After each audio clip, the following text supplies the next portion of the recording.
Good evening, everyone. Welcome to The Theory. My name is Rochelle Vaughn. For those of you who don't know, The Theory is a forum where we discuss different topics and issues going on in today's organizations and just throughout the world, just little issues and ideas. So tonight's topic is Mattress Firm, and I invited some of its consultants. Let's give it up for Rendell Harrell, Eric Anderson, Miss Kaylin Thacker, and Miss Catherine. How are you guys doing today? Doing very well. Everybody doing good? Everybody doing good? It wasn't hard getting here, was it? No. It wasn't hard. All these floods going on down south. Yeah, y'all good? Y'all good? So before we get started, can y'all talk to me and tell me how y'all feel about Beyonce's marketing strategy for this lemonade? I think it was That's fantastic. good advertising. You think it's some good advertising? Honestly, after that video, I'm staying away from lemonades.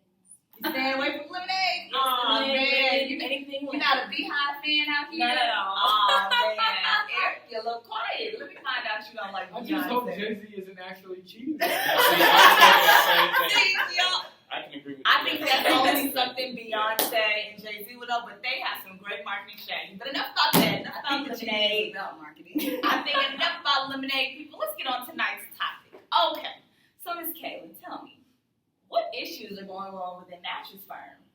I think one of the biggest issues has to do with their return on equity. We don't look attractive to investors, people that are looking to put money into companies that's going to grow their money. Mattress Firm isn't one that I would choose as an investor. I think that they have a lot of opportunities to increase their return on equity that they haven't taken advantage of, and that's something that they're going to have to do if they want to start getting more money from investors. One of the things that they can do is to liquidate their cash, their excess cash on hand, money that they're not using to buy things right now. They could also... Well, I want to stop right there because I kind of disagree. I was also looking at the different industries in the furniture industry, and a lot of them have been doing pretty well, so I kind of disagree with you. I believe that Mattress Firm is going to spike their sales up, and I think the investors are going to have a good return on their investment. Why do you think that? I mean, if you just look at the sales that they have been doing since 2014, 2016, it has made, like probably about a 15 to 20% increase. I do want to agree with Mr. Rendell here. I do want to agree. I'm going to let you have your chance. Let me just tell Mr. Rendell why I do agree. So, I agree because I think that they are increasing their sales in different ways. And I think also another way they're also increasing, or they could increase it, would be using video sharing as a profit. Video sharing is definitely something that's becoming very broad now. And it's also something that will increase their revenue, increase their profits. It will get their employees more excited about, giving out ideas in which they can help Mattress Firm build its, brand and build its, name more than just, everybody just thinks of Mattress Firm and all I'm going to get something, a mattress because I needed something for my bed. No, they'll have different ways to market it. So I do want to agree with him. Well, I mean, video sharing is innovative. It's very, actually, it returns more than what it costs because of social media.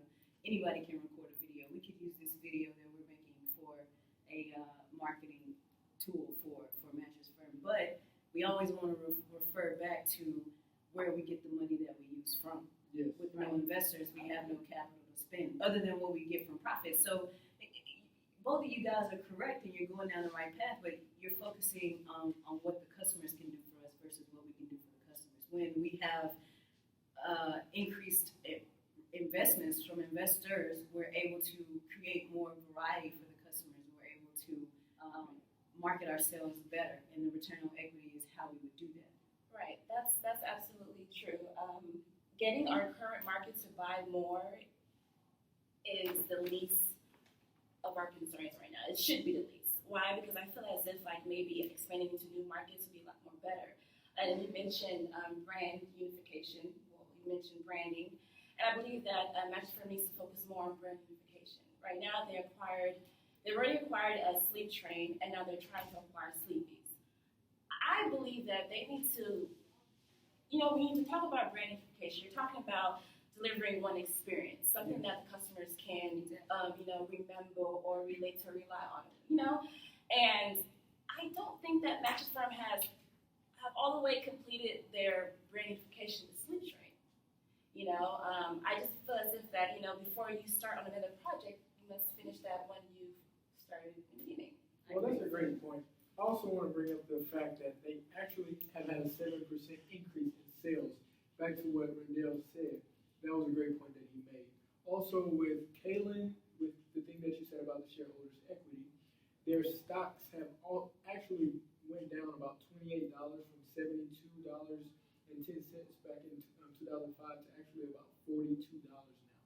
So I think that they should borrow more money, like you said. That's a great point that you said, because their shareholders' equity is actually decreasing. So I feel that they should borrow more money from the bank, which will increase their credit and also help them with their sales, and which at the end of the day, everyone wants to make money.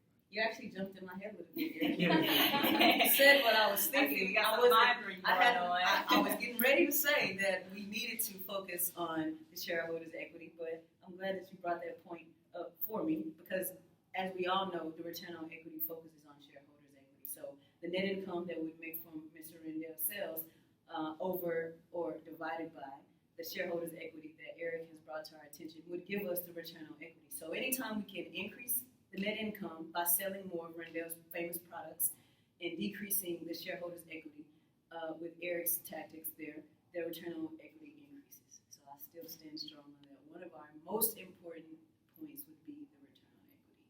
Very well said. Well, I agree with you on that, but I also think that we're also forgetting that Mattress Firm can make funds other ways, also by advertising and through marketing their different products.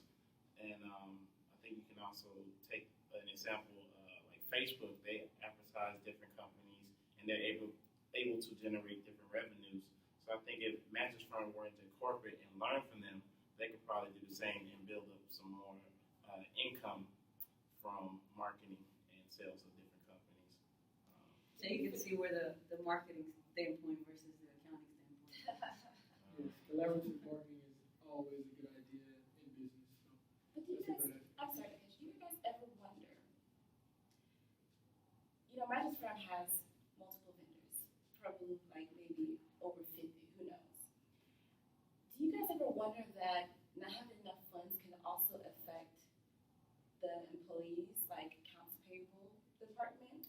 When it comes to like them help paying the vendors, because I'm pretty sure they've had cases where, there's not enough money, we have to borrow, or we can't pay these vendors this week because we don't have enough money. Do you guys ever wonder, if we keep borrowing, keep acquiring, but do they really have enough money to pay off all these other vendors for advertising, for whatever vendor they have? Do you guys ever wonder that? Absolutely. I sometimes wonder, and I also want to piggyback with Rendell said. Not really piggyback, but as far I'm all for print advertising, commercial advertising, social media advertising. But do you ever think about, as far as all of these other mattress stores that are selling the same brands that Mattress Firm is selling for a lower price? Like, do you think with all the advertising we're doing, spending all this money on it, that somebody can go into a whole nother store and buy the same mattress set for like $300 less? Well, what I want to intervene is, I think that what makes Mattress Firm such a good company is that the company has been in business for a number of years, and we have more experience than what these other companies have, because we're kind of like the professionals. Okay. We've been doing this for years, and then when you are kind of like the rookie coming into the game, I'm going to school you and show you everything, how the game is supposed to be played. Okay, so We don't want to neglect Catherine's question about whether or not we think that they're running into more issues by buying more stores. It's a strategy. Yes, they are going to run into a lot of issues. Anytime you have acquisitions or mergers, there's going to be issues, but they're looking at the end game. So what's going to help their company 10 to 20 years from now? Because as the professionals that Rendell has just given us the name for, we supposedly know our market better than newcomers. So we buy these small companies because we're big dogs, and we know that the market is only going to grow. Nobody is ever not going to want a mattress. So if we can increase technology, we can also start to create beds that not only adjust to your size and weight and what you like, but who knows what we can run into. So to answer your question about the acquisitions and the issues that we run into, yes, there are issues, but it's a strategy for sure. Okay. So basically what we're saying is that Mattress Firm has the competitive advantage over most of its competitors only because of the experience that they have in the mattress business and the furniture industry. So the competitive advantage is basically experience. Mattress Firm has more experience than all of the other names that come up when mentioning furniture, beds, things of that nature. And the only issue we would really run into as far as being competitive is when we start to break into what we call local markets, when companies that have already been there and have already earned the trust of their citizens. And the Mattress Firm can't move into Podunk with 500 people living there and think that they're going to put the other mattress store out of business. That's most likely the mayor's business that the town is surviving off of. So that would probably be one of the only issues main issues that Catherine has. Okay, so despite all the issues that may be going on within Mattress Firms Corporation, there are ways in which everything can be resolved and to continue to have Mattress Firm on top. That's what I'm getting from all of you? Absolutely. That's why we're Beautiful here. consultants. That's what I'm talking about. All right, well, tonight's time is up, ladies and gentlemen, and I thank you for tuning in. Be sure to tune in next week. We're going to have the marketing department from Apple here to discuss their different strategies and tactics they use to get everybody within Apple. So, once again, our Mattress Firm consultants are here, and we're going to conclude tonight. Have a great night. Thank you. Why are some people so excited to get into bed? Because they bought their new mattress at Mattress Firm, where their happiness is guaranteed. So for a bed you know you'll be happy with tonight, visit Mattress Firm today. Save money, sleep happy.